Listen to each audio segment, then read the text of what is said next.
Hello students, Apna Study presents you the Hindu news bulletins for the 22nd of July. Before we start, don't forget to like, share and subscribe. National news. BJP leader Manish Tiwari says India should not be singled out for Pegasus spyware.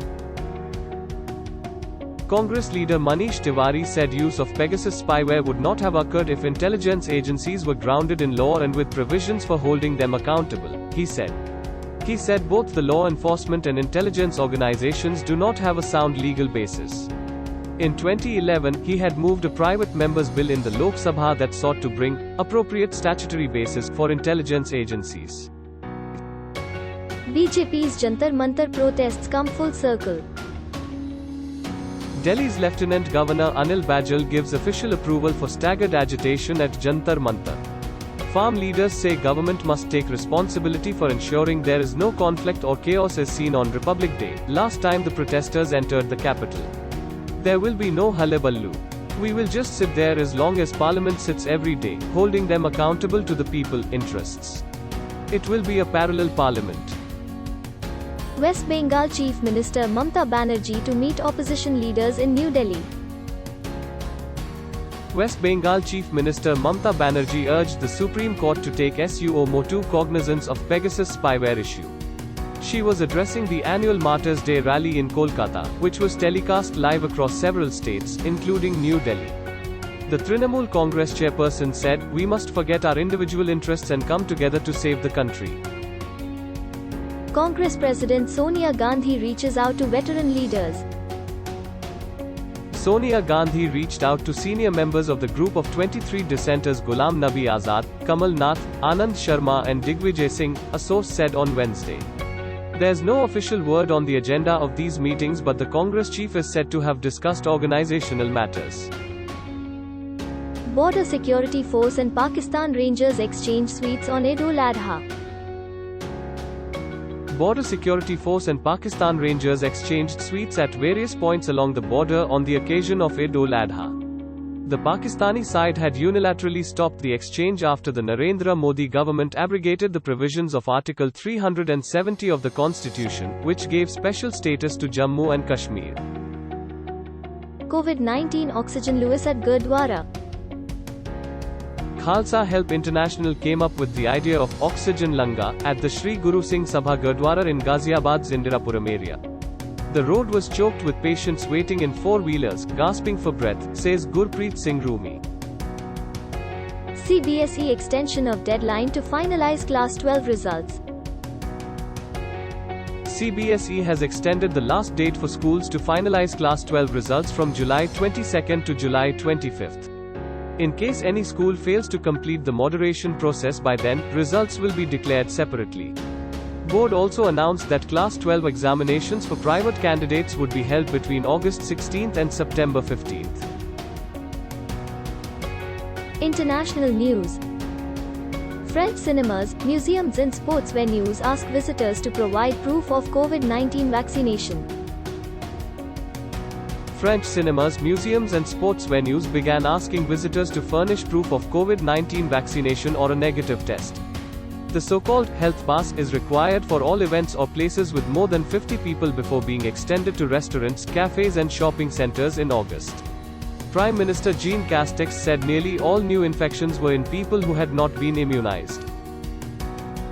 The UK demands the EU renegotiate post-Brexit trading agreements for Northern Ireland. Northern Ireland Protocol requires checks on goods crossing over from mainland Britain.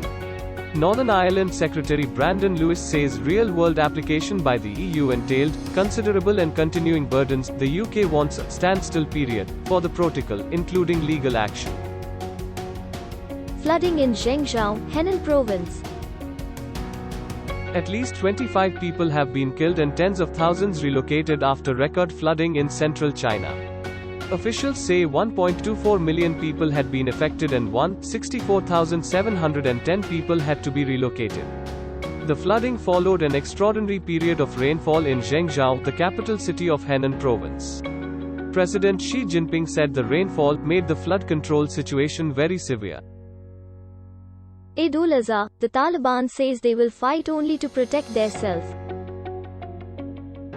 Taliban say they will only fight to defend themselves over holiday of Eid-ul-Adha. The militants are waging sweeping offensives across Afghanistan, snapping up territory. President Ashraf Ghani said in a speech that the Taliban had proved they have no will and intention for peace. China and the United States share common interests on climate change. China says cooperation with US on climate change will depend on overall state of relations. Foreign Ministry spokesperson Zhao Lijian says China-US's cooperation in specific areas is closely related to the overall relationship. John Kerry has called for China to do more to ensure a 1.5 degrees Celsius global warming target. Business news. Kerala Finance Minister, allowing states to borrow up to 5% of GSDP.